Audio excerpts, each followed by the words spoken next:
Bismillahirrahmanirrahim. Alhamdulillahi rabbil alamin. Hamdan katsiran thayyiban mubarakan fihi kama yuhibbu rabbuna wa yarda. Allahumma salli wa sallim wa barik ala sayyidina wa nabiyyina wa imamina wa qa'idina wa qurrati a'yunina Muhammad. Salawatu rabbi wa salamuhu alaihi wa ala alihi wa sahbihi wa man ihtada bihadihi ila yaumiddin. Rabbana atina min ladunka rahmah wa hayyi' lana min amrina rashada. Rabbana zidna ilman wa alhiqna bis-salihin. Allahumma aslih dhata bainina wa alif baina qulubina waj'alna ya Rabbana min du'atika da'ina ilaika wa hudatika al-hadina ila siratikal mustaqim. Amma ba'du, para jamaah hadirin yang dirahmati dan diberkahi oleh Allah Subhanahu wa taala, assalamualaikum warahmatullahi wabarakatuh.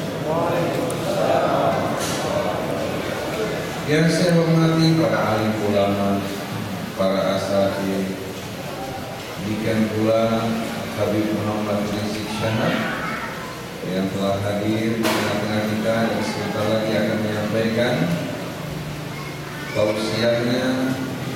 Semoga bermanfaat bagi kita semua untuk mempererat hubungan di antara kita, merapatkan barisan kita, dan mengajak kita semua untuk menghadapkan wajah kita terhadap Allah Subhanahu wa taala sebagaimana yang langsung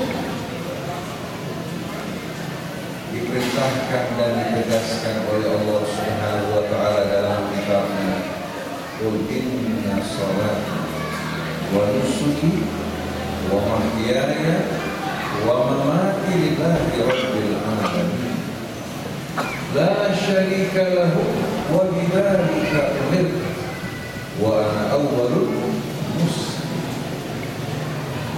Siapa saja yang menghadapkan wajahnya ke hadapan Allah Subhanahu wa taala, dia tidak butuh kepada selain Allah Subhanahu wa taala, akan mencukupi, akan melindungi dari segala yang dia ketahui, akan membimbingnya menuju jalan-jalan keselamatan, mengeluarkannya dari kegelapan menuju kehidupan yang terang benderang, dan Allah Subhanahu wa taala akan masukkan dirinya ke dalam golongan orang-orang yang telah mendapatkan limpahan nikmat dan karunia yang Allah limpahkan atas mereka dari para nabi, para siddiqin, para syuhada, dan para sholihin. Dan inilah yang selalu kita mohon dan minta kepada Allah, ihdinas siratal mustaqim siratal ladzina an'amta 'alaihim ghairil maghdubi 'alaihim waladdallin. Setiap rakaat salat kita selalu membaca surat yang memohon kepada Allah Subhanahu wa taala dan menunjukkan kita jalan yang lurus, jalan yang akan mengantarkan kita langsung menuju keridhaan, jalan kemenangan, jalan kesuksesan, jalan keberhasilan, dan juga jalan kebahagiaan yang dijanjikan oleh Allah Subhanahu wa taala. Oleh karena itu, para jamaah hadirin hadirat yang dirahmati dimuliakan oleh Allah Subhanahu wa taala, marilah bersama-sama kita menghadapkan wajah kita dengan tulus ikhlas kehadapan Allah. Kita berjanji untuk mempersembahkan bukan hanya harta kita, tapi diri kita seutuhnya kita persembahkan kepada Allah. Dan kita berjanji untuk selalu berjuang agar berada dalam keridhaan-Nya. Apabila kita tergelincir, kita segera kembali kepada Allah memohon ampunan-Nya dan bertaubat kembali. Orang-orang yang beriman, yang bertakwa bukan berarti orang-orang yang tidak pernah bersalah. Kalau seandainya mereka tidak pernah bersalah, tidak mungkin Allah Subhanahu wa Ta'ala mengatakan dalam kitabnya, Innallaha yuhibbut tawwabina wa yuhibbul mutatahhirin. Sesungguhnya Allah mencintai orang-orang yang selalu bertaubat dan mencintai orang-orang yang mensucikan. Oleh karena itu Allah menerangkan bahwa seorang yang melakukan kesalahan, kemaksiatan dan pelanggaran, kemudian dia kembali kepada Allah, tidak akan mengeluarkan dirinya dari golongan orang-orang yang bertakwa. Sebagaimana firman Allah, wasari'u ila maghfiratin min rabbikum wa jannatin arduha as-samawati wal ardh u'iddat lil muttaqin. Berlomba-lombalah kalian untuk mendapatkan dan meraih ampunan dari Tuhan kalian, dan surga yang luasnya bagaikan luas langit dan bumi, yang disediakan oleh Allah untuk mereka-mereka yang bertakwa. Lalu Allah terangkan sifat-sifat dan kriteria orang yang bertakwa, alladzina yunfiquna fis sarra'i wad-dharra'i wal kadhimina al-ghayza wal 'afina 'anil nas wallahu yuhibbul muhsinin. Itu mereka-mereka yang gemar untuk menginfakkan harta mereka, baik pada suasana senang, di saat mereka dalam kelaparan, di saat perdagangan mereka dalam keadaan maju, di saat rezeki mereka dalam keadaan luas, ataupun pada saat-saat sulit dan sempit, mereka tidak menjadi pikir untuk menginfakkan kelebihan-kelebihan yang Allah limpahkan kepada mereka. Kalau mereka merasakan dalam usaha mereka ada kesempitan pada masa-masa tertentu, justru hati mereka lebih lembut menyaksikan orang-orang yang menderita, yang butuh, di mana mereka tidak mampu untuk berusaha dan mendapatkan rezeki seperti yang Allah Subhanahu wa Ta'ala berikan kepada mereka. Wal kadhiminal ghaidh, dan orang yang suka menahan marah, yang tidak gampang mengumbar marah dan emosi, yang bisa membuat dirinya terjerumus ke dalam perbuatan dosa dan kata-kata yang tidak patut dan menyakiti perasaan dari saudara-saudara. Dia menahan marahnya dari berbagai macam gangguan yang dilakukan oleh orang-orang yang bodoh terhadapnya.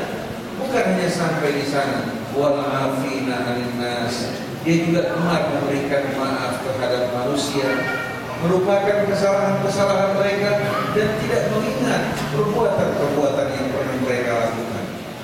Dan kita jumpai contoh ini pada diri Nabi kita Muhammad sallallahu alaihi wasallam. Laqad kana lakum fi Rasulillahi uswatun hasanah. Bagaimana beliau memberikan maaf ampunan kepada orang yang pernah mengusirnya, yang pernah menganiayanya, yang pernah bahkan berupaya untuk membunuhnya, membalas keburukan mereka dengan kebaikan. Dan ini merupakan akhlak ulul azmi minar rusul, para rasul yang memiliki jiwa dan tekad yang amat besar. Dan ini merupakan amal dan akhlak orang-orang yang amat dicintai oleh Allah Subhanahu wa Ta'ala, yang akan memadamkan kebencian, permusuhan, sebagai gantinya hadirin sekalian diisi dengan kecintaan, dengan kasih sayang yang akan membuat umat yang tadinya bercerai-berai bersatu dalam keridhaan Allah, dengan melihat figur-figur tauladan yang memiliki kebesaran jiwa, kelembutan hati, di mana hadirin sekalian mereka mampu untuk mengubah permusuhan menjadi persahabatan, mengubah jarak-jarak yang jauh menjadi kedekatan yang penuh dengan kecintaan, sebagaimana yang dibuktikan dalam kehidupan Nabi kita Muhammad sallallahu alaihi wasallam. Wal kadhiminal ghaidh wal 'afina 'anil nas wallahu yuhibbul muhsinin. Sesungguhnya Allah amat mencintai orang-orang yang berbuat baik, orang yang suka berbuat kebaikan,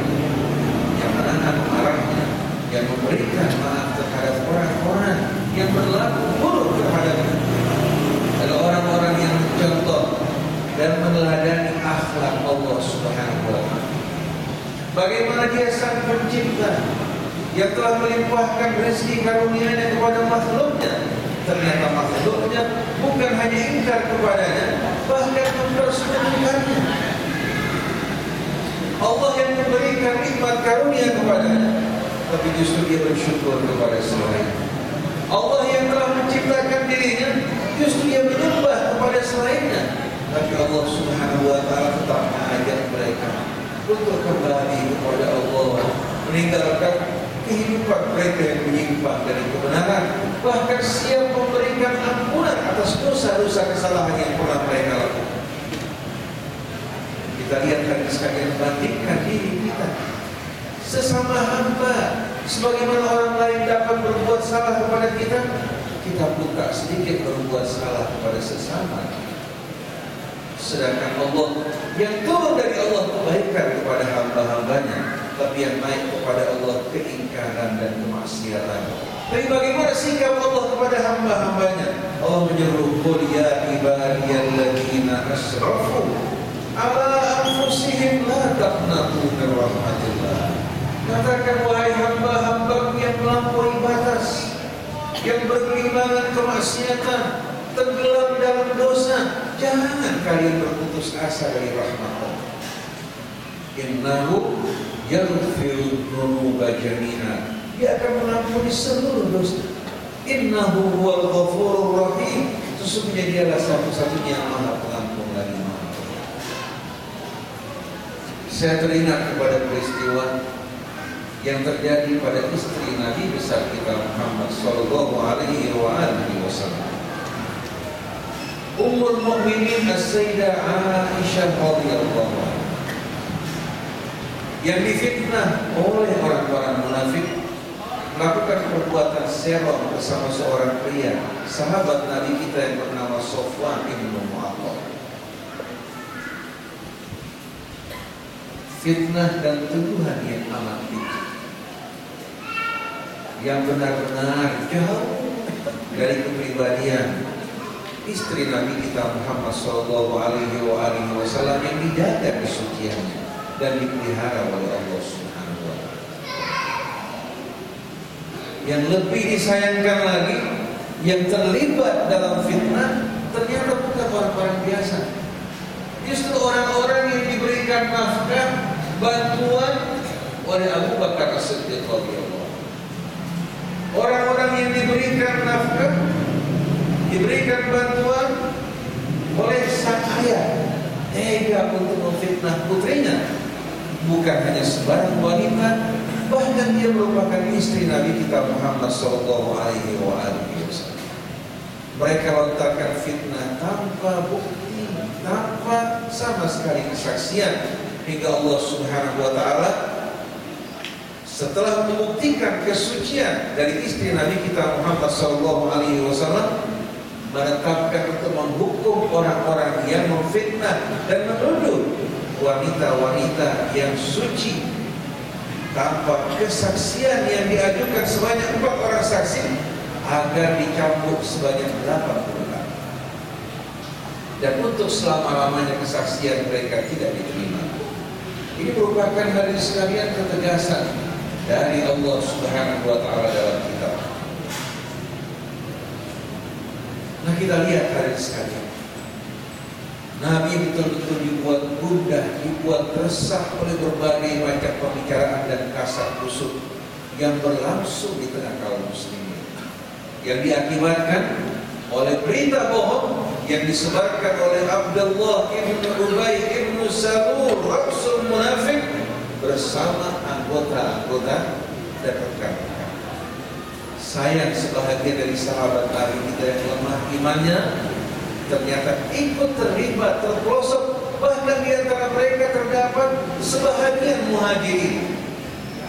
Di antara mereka bahkan orang yang berhutang budi kebaikan kepada ayah dari Ummul Mukminin, yaitu Abu Bakar As-Siddiq radhiyallahu anhu.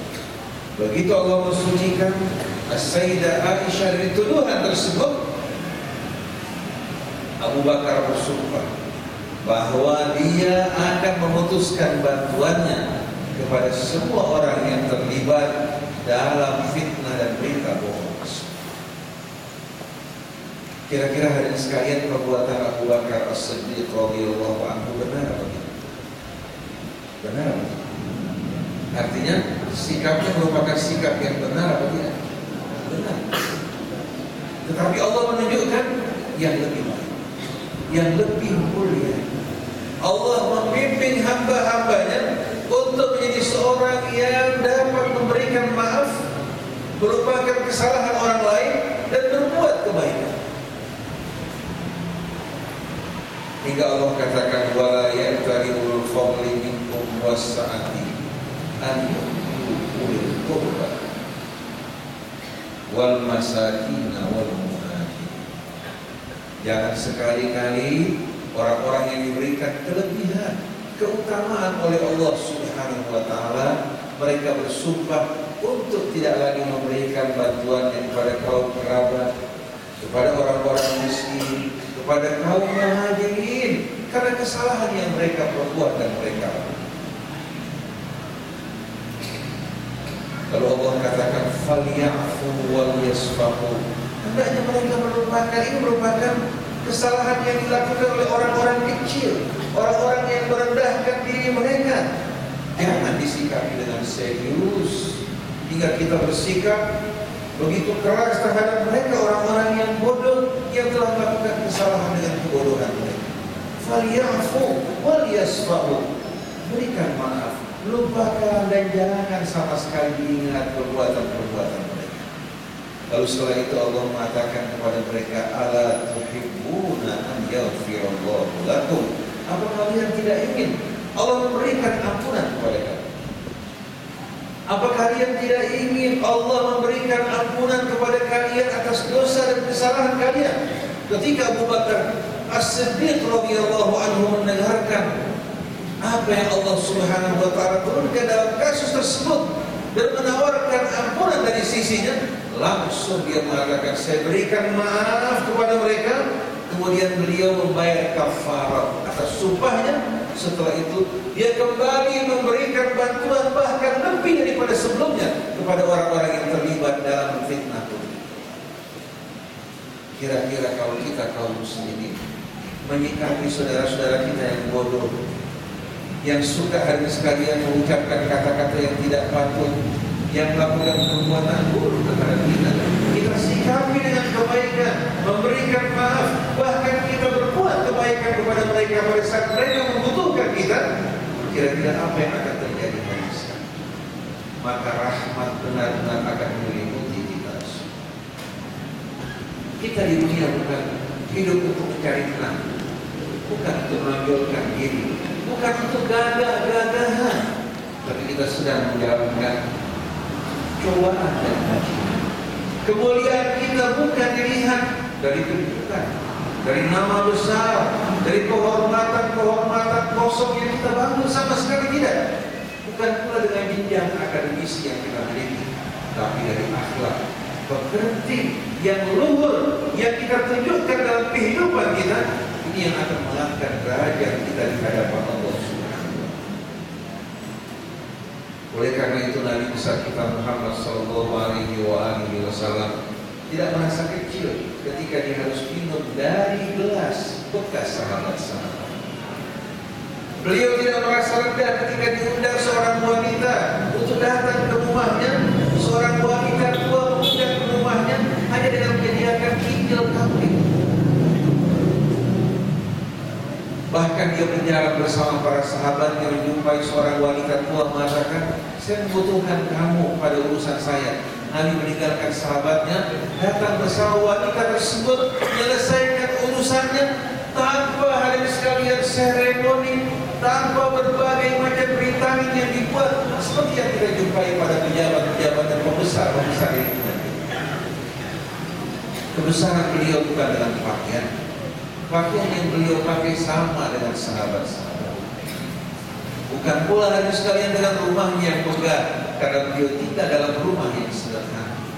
Bukan pula dengan fasilitas yang bermacam-macam. Beliau tidur di atas tanah dan kerikil, sampai putrinya harus mengikat perutnya karena menahan lapar. Ketika satu hari Nabi masuk ke dalam rumah putrinya, menjumpai dirinya hadirin sekalian sedang merasakan derita lapar. Ketika Rasulullah SAW melihat keadaan putrinya, dia bertanya, "Ma khatbuki ya bunayya?" Ada apa kamu wahai kami? Dia mengatakan, "Al-ju ya Rasulullah, al-ju ya abatah." Rasa apa wahai? Bukan setengah hari, bukan satu hari, tapi terkadang harus menahan lapar selama. Bahkan terkadang lebih dari itu hingga menjumpai makanan yang haram. Rasulullah dengan tersenyum mengusap perut putrinya, kemudian mendoakannya hingga rasa lapar hilang daripadanya. Dia mengatakan, "Sabar ya bunayya, bersabarlah wahai. Fa inna mau'idaka jannah." Sesungguhnya tempat kamu tinggalkan bukan di tempat kita mencari kesenangan, kesenangan yang bakal dibisarkan, yang bakal diminta pertanggungjawabannya, kesenangan yang semu tapi dengan hisab dan pertanggungjawabannya. Beliau hidup dalam kesederhanaan, kelapangan, kemurahan. Bahkan beliau hadirin sekalian tidak pernah menanggapi orang-orang yang mencaci, memaki dirinya dengan kata-kata yang semu.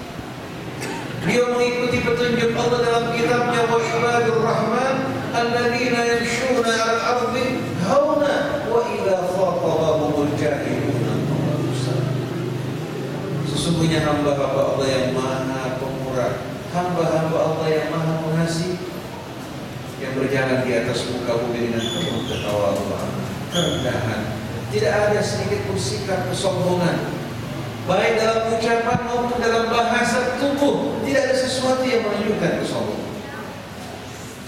Kalau orang-orang bodoh mengejek, mencemoohkan, mencacinya, dengan sikap lembut dia mengatakan salam. Dijawab dengan salam, dengan doa, bukan dengan cacian dan kata. Oleh karena itu berkaitan dengan ayat-ayat dalam surah Al-Imran, ketika Allah menerangkan kriteria orang yang bertakwa, orang-orang yang gemar berinfak, baik pada suasana mudah maupun susah, lapang maupun sempit, senang ataupun dalam suasana mudah, yang menahan marah, yang suka memberikan maaf, dan mereka yang suka berbuat baik. Dalam sebuah riwayat diriwayatkan dari salah satu cucu Nabi kita Muhammad sallallahu alaihi wasallam yang dikenal dengan nama Zainul Abidin, biasa orang-orang yang beribadah kepada Allah. Dikenal juga dengan nama As-Sajjad, yang selalu sujud kepada Allah. Ketika dia sedang menjamu tamu-tamu yang datang ke rumahnya, salah seorang pembantunya yang sedang membakar daging dari sekalian dengan menggunakan tusukan besi. Ketika menjumpai masakannya matang, dia bergegas-gegas datang keluar. Ternyata tusukan yang dipergunakan untuk membakar tersebut terjatuh mengenai kepala putra Ali Zainul Abidin alaihi salatu wassalam, yang membuat anak tersebut binasa. Si pembantu dalam keadaan bergetar, penuh rasa takut. Sedangkan Ali Zainul Abidin alaihi salatu wassalam, ketika dia menyaksikan keadaan tersebut, dia kembalikan semuanya kepada Allah. Kemudian ketika dia menjumpai pembantunya yang bergetar, si pembantu membaca ayat Allah, wal kadhimina al-ghayza wal 'afina 'anil nas wallahu yuhibbul muhsinin. Langsung dia mengatakan, kawartu ghairi, aku tahan marah, wa afautu anka, aku maafkan kamu, aku lupakan kesalahan kamu, wa anta hurrun li wajhillah, dan kamu merdeka, saya merdekakan semata-mata karena Allah Subhanahu wa ta'ala. Ini statusnya sebagai seorang budak, dibebaskan, padahal dia baru saja melakukan sesuatu yang menyedihkan. Tapi seorang yang beriman kepada Allah yakin bahwa tidak ada satu musibah pun melainkan dengan idenya. Dia kembalikan semua kepada Allah. Inna lillahi wa inna ilaihi raji'un. Ulaika 'alaihim shalawatun min rabbihim wa rahmah wa ulaika humul muhtadun. Sudah banyak yang kita pelajari hadirin sekalian dari akhlak Nabi kita Muhammad SAW. Tapi masih sedikit yang kita amalkan, masih sedikit yang kita terapkan dalam hidup kita. Maka marilah dengan menyongsong kehadiran bulan Ramadan yang indah ini, mungkin merupakan Ramadan yang terakhir di tahun yang akan datang. Belum tentu kita akan dapat kembali menjalankan ibadah Ramadan berkumpul bersama-sama seperti saat ini. Maka banyak-banyaklah beristighfar, memohon ampun kepada Allah, berbuat kebaikan dengan penuh ketulusan dan keikhlasan. Semoga ini akan membuka pintu rahmat Allah dan ampunannya yang membersihkan dosa kita dan mengembalikan kita semua ke dalam fitrah kita sebagaimana pertama kali diciptakan oleh Allah Subhanahu wa taala. Para jamaah hadirin hadirat yang dimuliakan Allah Subhanahu wa taala. Pada malam hari ini saya tidak akan berbicara panjang. Jadi saya akan persilakan Al-Akh Al-Aziz Al-Mu'adil Al-Habib Muhammad Rizik Syihab untuk menyampaikan tausiah beliau, dan kita harapkan mudah-mudahan dapat membawa pencerahan bagi kita semua. Kita berharap para jamaah sekalian, sekembalinya kita dari tempat ini, kita kembali dengan banyak berdoa, bertafakkur, juga kembali kepada Allah Subhanahu wa taala dengan setulus-tulusnya, memohon agar Allah Subhanahu wa taala mengangkat pemimpin-pemimpin yang beriman dan bertakwa di masa yang akan datang, menjauhkan kita dari berbagai macam fitnah, dari berbagai macam hal yang akan menjerumuskan bangsa kita ke dalam petaka, yang membuat umat Islam hari demi hari semakin lemah dan tercabik-cabik. Oleh karena itu, marilah bersama-sama kita renungkan firman Allah. Firman Allah yang memerintahkan nabinya untuk mengumumkan dan mengumandangkan seruannya, mengajar semua mereka yang pernah menerima Alkitab dari Allah untuk bersatu berpegang kepada kalimat yang sama, di mana Allah Subhanahu wa taala menyeru, "Qul ya ahlal kitab ta'alau ila kalimatin sawa'in bainana wa bainakum alla na'budu illallah wa la nusyrika bihi syai'an wa la yattakhidha ba'duna ba'dan arbaban min dunillah fa in tawallaw faqulu ashhadu bi anna muslimun." Dengarkan hari sekalian dengan seksama ayat ini. Katakanlah, wahai Rasulullah, qul ya ahlal kitab, katakan wahai para ahli kitab. Pada saat itu dengan sendirinya orang-orang Yahudi dan orang-orang Nasrani. Wahai para ahli kitab, mari kita bersama-sama kembali bersatu berpegang kepada kalimat dan prinsip yang sama yang menyatukan kita semua. Allah na'budu illallah, untuk tidak menyembah kecuali hanya Allah. Dialah pencipta kita, Dia yang telah melimpahkan nikmat karunia-Nya atas kita semua, dan Dia melakukan semua ini tanpa sekutu. Oleh karena itu sewajibnya atas kita semua untuk menyembahnya dan tidak mempersekutukannya. Allah na'budu illallah, bukan hanya sekedar kita ruku dan sujud, tapi dalam kehidupan kita seluruhnya benar-benar mengacu kepada bimbingan dan petunjuk Allah sebagai bukti kepatuhan kita dan pengakuan kita bahwa Dialah merupakan Al-Khaliq, Al-Hakim, Sang Pencipta dan satu-satunya yang berhak untuk memerintah di alam raya. Satu-satunya yang berhak untuk memerintah, mengatur di alam raya, karena aturan dan hukum-hukumnya telah terbukti hadirin sekalian di tengah-tengah kita sebagai aturan dan hukum yang paling sempurna dan bijaksana. Allah na'budu illallah wa la nusyrika bihi syai'an, dan kita tidak mempersekutukan Allah dengan sesuatu. Fa in tawallaw, kalau mereka berpaling, tugas kamu bukan untuk memaksa mereka, wahai Rasulullah, Faqulu syhadu bi anna muslimun, maka saksikanlah bahwasanya kami adalah orang-orang yang berserah diri kepada Allah. Faqulu syhadu bi anna muslimun. Para ahli kitab hadirin sekalian yang diajak bicara oleh Nabi kita Muhammad SAW saat itu dari Yahudi Nasrani, mereka meninggalkan kitab mereka dan berpaling dari Tuhan mereka. Mereka menolak untuk beriman kepada Nabi kita Muhammad SAW karena ternyata Nabi tidak sesuai dengan apa yang mereka harapkan untuk membela kepentingan. Kalau kita membaca ayat ini pada saat ini hadirin sekalian, kira-kira berlaku pada kita atau tidak?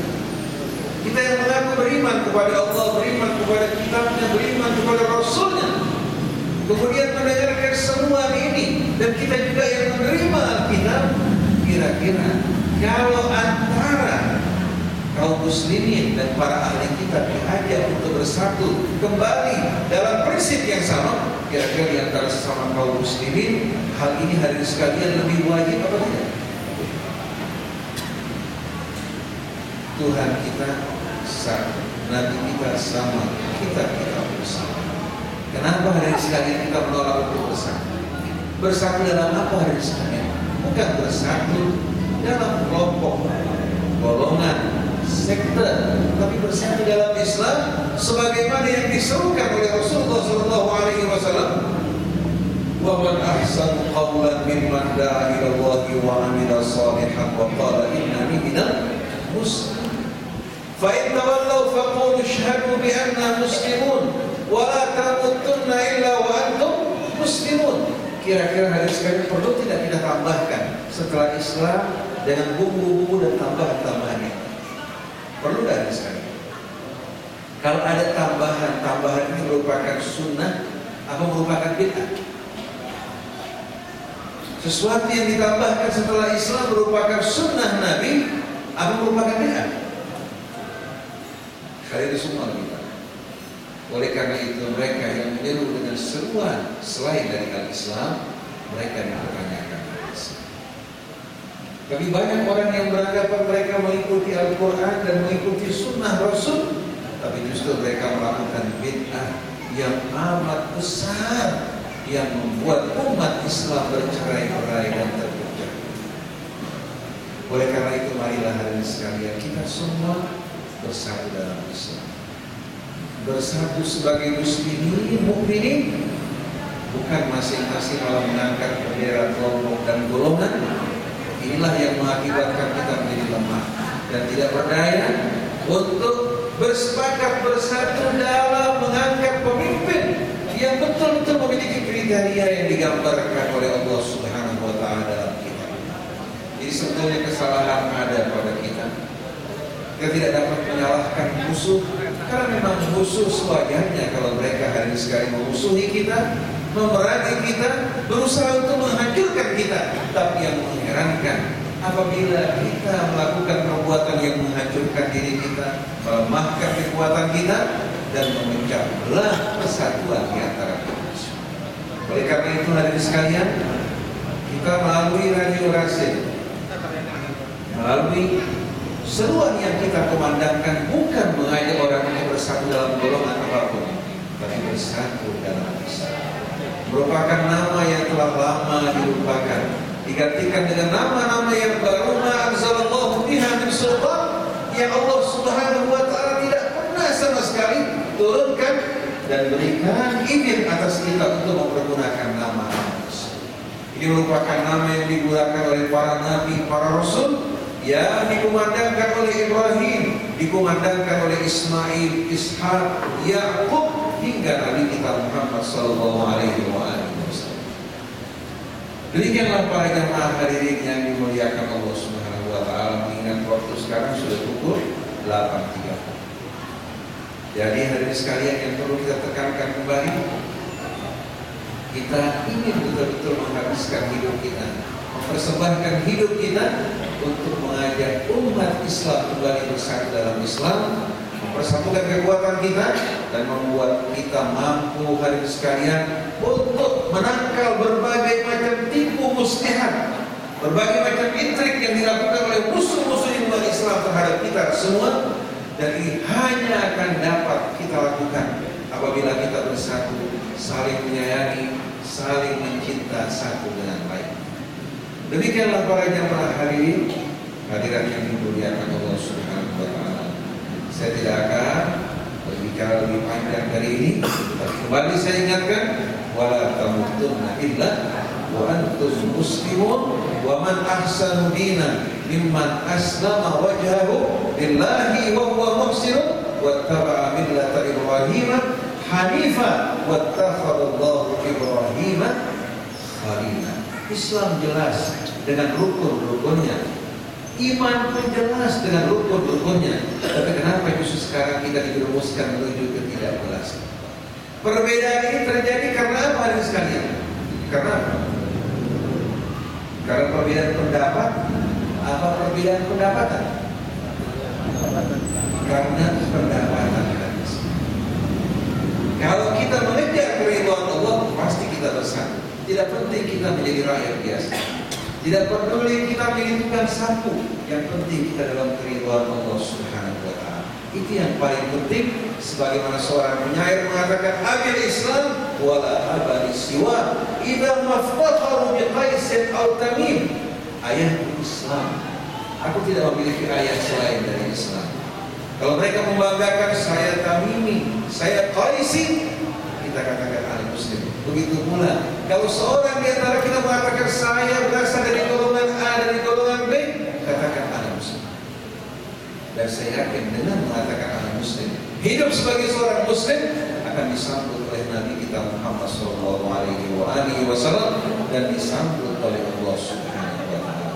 Kalau ada nama yang lain yang perlu ditambahkan, pasti Allah menerangkan dalam kitabnya. Demikian pula diterangkan oleh Nabi dalam sunnah-sunnah. Alhamdulillah, sebentar lagi Al-Habib Muhammad Rizik Syahab akan menyampaikan tausiahnya di tengah-tengah para asatidz, para alim ulama.